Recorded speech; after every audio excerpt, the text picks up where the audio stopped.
பெரியவர்கள் எல்லோருக்கும் உங்களுடைய ஆசீர்வாதம் தேவை. நீங்கள் உதவி பண்ணி எங்கள் மாணவர்கள் படித்து வருகிறார்கள் என்பதில் மிக்க மகிழ்ச்சி அடைகின்றோம். உங்களுடைய உதவி தொடர்ந்து கிடைக்க எல்லாம் வல்ல இறைவனை வேண்டிக் கொள்கிறேன். செவிக்குணவு இல்லாத பொழுது சிறிது வயிற்றுக்கும் இயப்படும். இப்போ பசி நேரத்தில்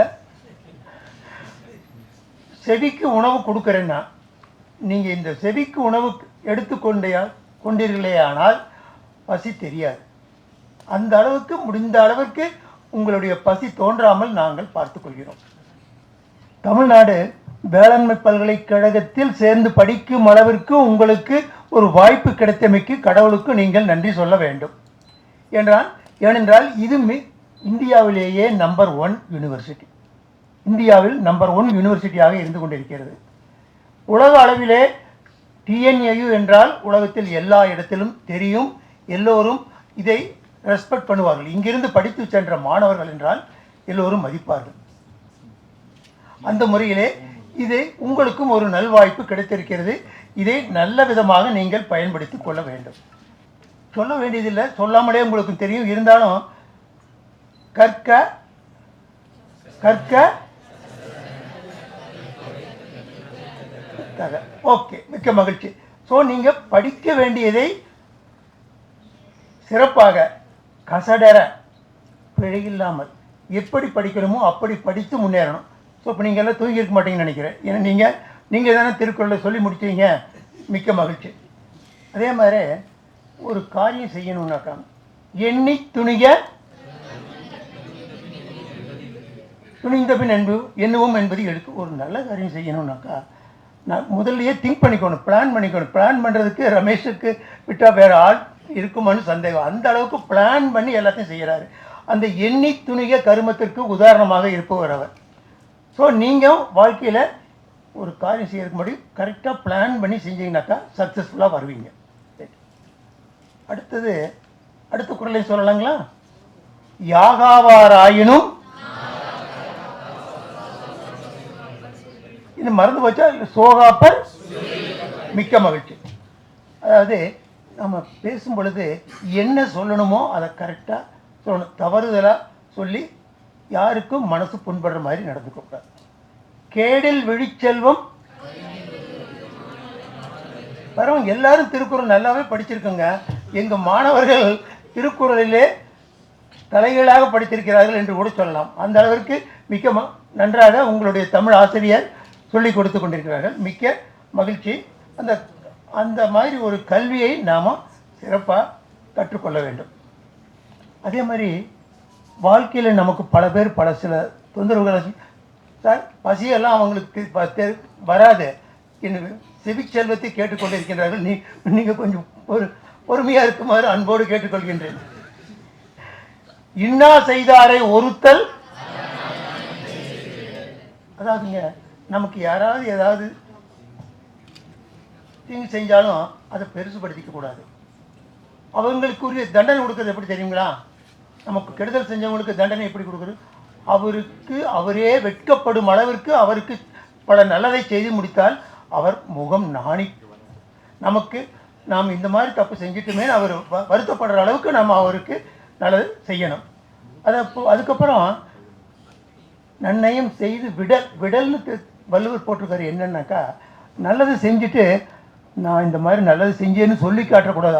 அதோடு மறந்து விட்டுறணும். விடல். சரிங்களா? மாணவர்கள் தூக்காமல் நல்லபடியாக நீங்களெல்லாம் சொல்லி இருப்பதை பற்றி மிக்க மகிழ்ச்சி. ஒழுக்கம் விழுப்பம், அதாவது வாழ்க்கையில் நாம் ஒழுக்கத்தோடு இருக்கணும். அதுதான் முக்கியம். அதாவது நான் மாணவர்களுக்கு சொல்லுவேன், கதை மாதிரி கிளாஸ் எடுக்கிறதுல பாடம் நடத்துறது மட்டும் வாத்தியாருக்கு முக்கியம் இல்லை. பாடம் நடத்துவதோடு கூட ஒழுக்கத்தையும் கற்றுக் கொடுக்க வேண்டும். அதுதான் முக்கியம். இப்போது இந்த புகைப்பிடித்தல், மது அருந்துதல், இந்த ரெண்டும் கூடாதுன்னு ஒத்துக்கிறீங்களா? இப்போ என்ன சில பேருக்கு அது சங்கடமாகவும் இருக்குது. எப்படின்னாங்க, இப்போ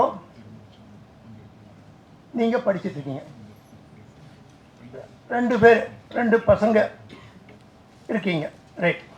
2 பேர்த்துக்கும் ஒரே நிறம், ஒரே அழகு, ஒரே உயரம், ஒரே படிப்பு, ஒரே வருமானம், ஒரே பேக்ரவுண்டு, ஒரே எல்லாம் இருக்கு. ஒரே மாதிரி 2 பசங்க படிக்கிறவங்க. அவங்களுக்கு கல்யாணம் வயசு வந்துச்சு, அவங்க பெண் தேடுறாங்கனாக்கா, அவங்க பெண் பார்க்கும்போது அந்த பெண்ணுடைய தகப்பனார் இந்த 2 மாணவர்களில் 2 பேர்த்தில் ஒருத்தர் வந்து ட்ரிங்கிங் உள்ள ஹேபிட் உள்ளவர், இன்னொருத்தர் அந்த ஹேபிட் இல்லை. மற்றபடிக்கு செல்வம் சிறப்பு எல்லாமே எல்லாத்துக்கும் ஒன்று. அந்த பெண்ணுடைய தகப்பனார் எந்த பையனை செலக்ட் பண்ணுவார்? A1 B1. ஏ இந்த ட்ரிங்கிங் ஹேபிட் உள்ளவர், பி ஹேபிட் இல்லாதவர். யாரை செலக்ட் பண்ணுவாங்க? பசங்க நீங்கள் தான் சொல்லணும். யாரைங்க? அந்த பொண்ணுடைய தகப்பனார் யாரை செலக்ட் பண்ணுவார்? பி. ஏன்னாக்கா எந்த தகப்பனார் இருந்தாலும் அது மது அருந்தி பழக்கம் உள்ளவங்களே முடிஞ்ச அளவுக்கு 2 பேர்த்துக்கும் ஒரே மாதிரி தான் இருக்காங்க. அழகு, அறிவு, படிப்பு, செல்வம் எல்லாம் பேக்ரவுண்டு. அப்போ வந்து செலக்ட் பண்ணுறதுக்கு அந்த மது அருந்தக்கூடிய பையனை அந்த பெண்ணுடைய தகப்பனார் விட்டுருவார். நீங்கள் தானே சொல்கிறீங்க, நான் சொல்ல இந்த பதில் நீங்கள் தானே சொன்னீங்க, ஞாபகம் இருக்கலங்க? ரைட். அப்போ மது அருந்துதல் கெடுதல் என்று தெரிந்தும் அதை பழக்கப்படுத்தி கொள்வது தவறு தானுங்களா? சமூகத்தில் மதிப்பில்லை. ரைட். இதே போல் பாடம் நடத்தும் பொழுது மாணவர்களுக்கு இன்னொன்று கேட்பேன். ரைட். இப்போது நீங்கள் 2 பேரும் படித்து முடித்து வேலைக்கு வந்து பெரிய உத்தியோகத்தில் இருக்கீங்க, சிறப்பாக இருக்கீங்க, 2 பேருக்கும் நல்ல வருமானம், நல்ல இன்கம், நல்லா இருக்கீங்க. உங்களுக்கு ஒரு பெண் குழந்தை இருக்குது. உங்கள் பெண்ணுக்கு நீங்கள் மாப்பிள்ளை பார்க்குறீங்க, சரிங்களா? மாப்பிள்ளை பார்க்கும் பொழுது 2 வரன் வருது. எக்ஸாம்பிள் சொல்கிறேன். அதில் அந்த 2 வரனுமே அழகு, அறிவு, படிப்பு, பேக்ரவுண்டு, செல்வம் எல்லாமே 2 பேர்த்துக்கும் ஒரே மாதிரி இருக்குது. ஆனால் ஒரே ஒரு வித்தியாசம்,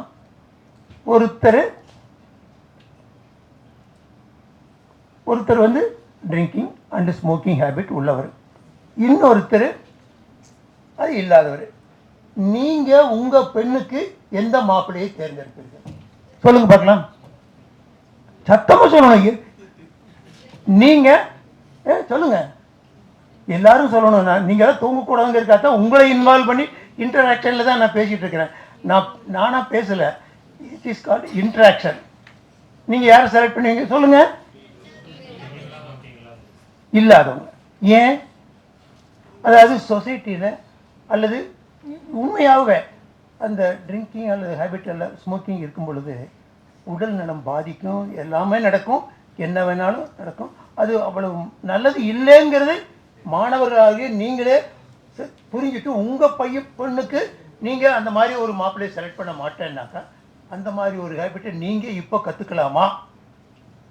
சொல்லுங்கள், சத்தமாக சொல்லணுங்க, எல்லாரும் சேர்ந்து சொல்லணும். கற்றுக்கொள்ள இது மாதிரி ஒரு உறுதிமொழி மாதிரி எடுத்துக்கணும். ஏன்னா இது சொசைட்டிலையும் விரும்புறதில்லை, அதே நேரத்தில் நீங்களே சொல்கிறீங்க உங்கள் பெண்ணுக்கு நீங்கள் இந்த ஹேபிட் இல்லாத மாப்பிள்ளையாக தான் தேடுவீங்கன்னு. அப்போ அதை வந்து நாம் இல்லாத அளவிற்கு நாம் ஒரு நல்ல சொசைட்டியை உருவாக்கணும். ஒத்துக்கிறீங்களா? நான் சொன்னது நல்லதாக இருந்ததுனாக்கா நீங்கள் ஏற்றுக்கொள்ளுங்கள், நிச்சயமாக ஏற்றுக்கொள்வீர்கள் என்ற நம்பிக்கை இருக்கிறது. அதே மாதிரி இப்போது 2 ஃபோன் கால் வந்து பார்த்தீங்களா, நான் பேசிகிட்டு இருப்பேன், மேடம் பேசிகிட்டு இருக்கும்போதே இந்த 2 ஃபோன் கால் என்னன்னாக்கா வந்தது யாருன்னாக்கா, ஃபோன் வந்தது நம்முடைய இந்த யூனிவர்சிட்டியில் ஒர்க் பண்ண ரிஜிஸ்ட்ரார், ரிட்டையர் ஆன ரிஜிஸ்ட்ரார். அவருக்கு கொஞ்சம் அப்பப்போ ஞாபகம் மறதியும் வந்துடுது. திடீர்னு இப்போ பென்ஷன் இந்த மாதம் எப்போ லைஃப் சர்டிஃபிகேட் கொடுக்கணும், எப்போங்க பென்ஷன் வந்துடுச்சா, இந்த மாதம் வரலையா, நம்ம பென்ஷனர்ஸ் மீட்டிங் நீங்கள் எப்போ போடுறீங்க, அடிக்கடி அப்போ திரும்ப திரும்ப அவருக்கு சொன்னாலுமே மறந்துடுறாரு. அதனால் இப்போ 2 தடவை ஃபோன் பண்ணது இந்த யூனிவர்சிட்டியில் முன்னே ஒர்க் பண்ண ரிஜிஸ்ட்ரார், ரிட்டையர் ஆனவர். ஸோ அவர் தான் இப்போ ஃபோன் பண்ணார் கொஞ்சம் நேரத்துக்கு முன்னாடி. 2 தடவை வந்த கால். அதாவது பென்ஷனர்ஸ், இந்த பென்ஷனர்ஸ் அவர் சார் முன்னாடியே சொன்னார் ரமேஷ், பென்ஷனர்ஸுக்கு எல்லாத்துக்கும் உதவி பண்ணுறது பிபி ராமசாமி ஏதோ பண்ணிகிட்ருக்காருன்னு சொன்னார். பார்த்தீங்களா, இது நான் என்னுடைய ஒரு செல்ஃப் சாட்டிஸ்ஃபேக்ஷன், நமக்கு ஒரு ஆத்ம திருப்தி. ஒரு குடும்பத்தில் ஒரு ஏர்னிங் மெம்பர் இருக்காருன்னா, அவர் திடீர்னு இறந்துட்டாருன்னா அந்த ஒய்ஃப் வந்து என்ன செய்யறது, அடுத்தது பென்ஷன் எப்படி என்னதுங்க எதுவும் தெரியாது. ஏன்னா அவங்க படிப்பும் கம்மியாக இருக்கலாம், வேலைக்கு போகாதவங்களும் இருக்கலாம்.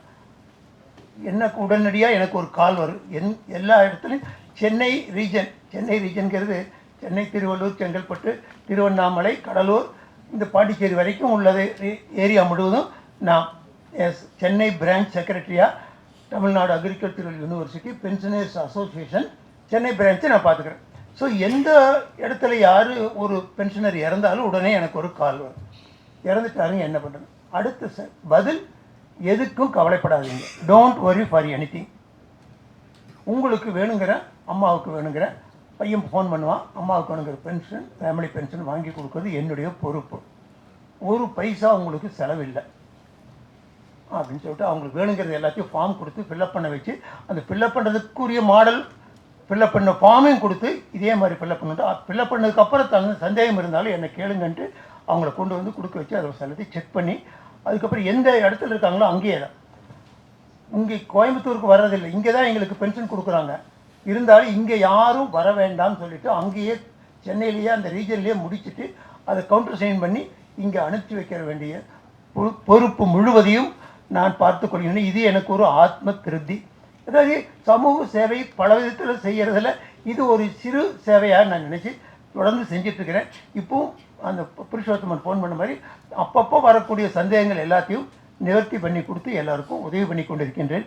இது தொடர்ந்து செய்து கொண்டிருக்கின்றேன். அதாவது 2003 நான் சென்னைக்கு போனேன், அன்னைக்கு இருந்து இன்னைக்கு வரைக்கும் 2023 20 வருடங்களாக இந்த பணியை செய்து கொண்டிருக்கின்றேன். முடிந்த அளவிற்கு இந்த பென்ஷனர்ஸ் ஒரு 150-200 பேர்த்துக்கு பென்ஷனர்ஸ் ஃபேமிலி பென்ஷன் வாங்கி கொடுத்துருக்குறேன்.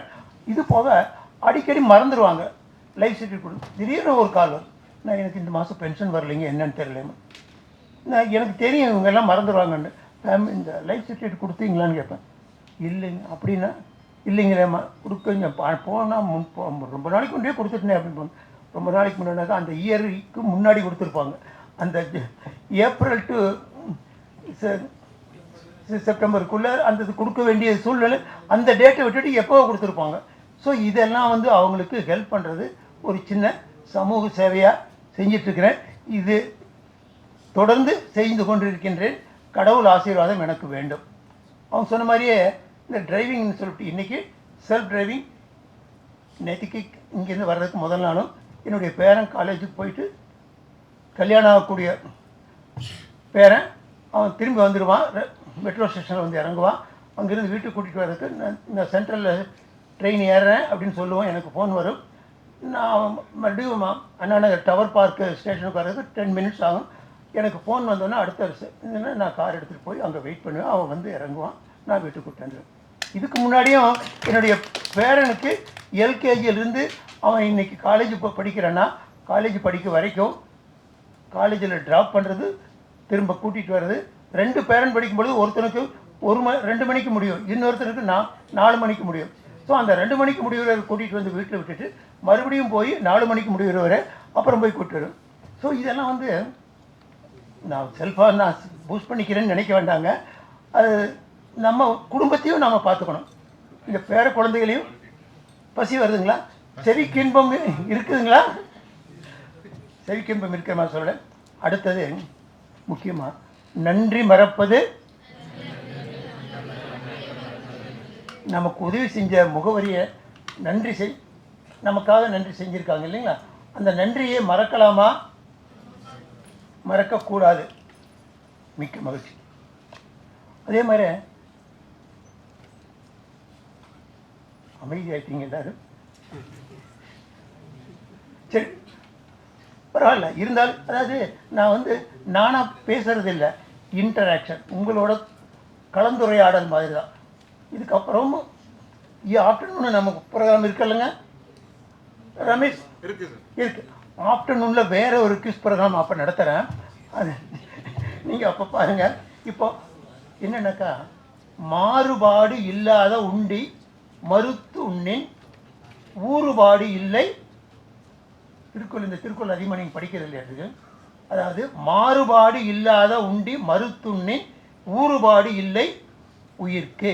நமக்கு உடம்புக்கு ஒத்துக்காத உணவை நாம் தவிர்த்தோம்னாவே நம்ம நல்லா இருப்போம். நமக்கு ஒத்துக்காத உணவை நாம் தவிர்க்கணும். எந்த உணவு நமக்கு ஒத்துக்குதோ நம்ம உடம்புக்கு, சில பேருக்கு சுகர் பேஷண்ட்டாக இருப்பாங்க, அவங்களுக்கு எது தவிர்க்கணுமோ அதை தவிர்த்துக்கணும். இந்த மாதிரி ஸோ எல்லா விதத்துலேயும் எனக்கு எப்பவுமே நான் எங்கே பேசினாலுமே எனக்கு இந்த மாதிரி ஒரு க்ளோஸ் பண்ண சொல்லி ஒரு வந்துடு மிக்க, அதாவதுங்க இருந்தாலும் நான் பேசிகிட்டே இருப்பேன். அதாவது நான் மாணவர்களோடவே கலந்துருக்கேன். 38 வருஷமாக டீச்சிங்லேயே இருந்திருக்கேங்க. 38 வருஷம் அக்ரி, கோயம்புத்தூர், மதுரை, திருநெல்வேலி. ஸோ உங்களோட பழகுனாவே என்னுடைய இளமை திரும்புகிறது. அதாவது நானும் யங்காக மாறிட்டே வரேன். ஸோ அதுதான் காரணம். ஸோ மிக்க மகிழ்ச்சி. நன்றி, வணக்கம், நல் வாழ்த்துக்கள். வாழ்க வளமுடன்.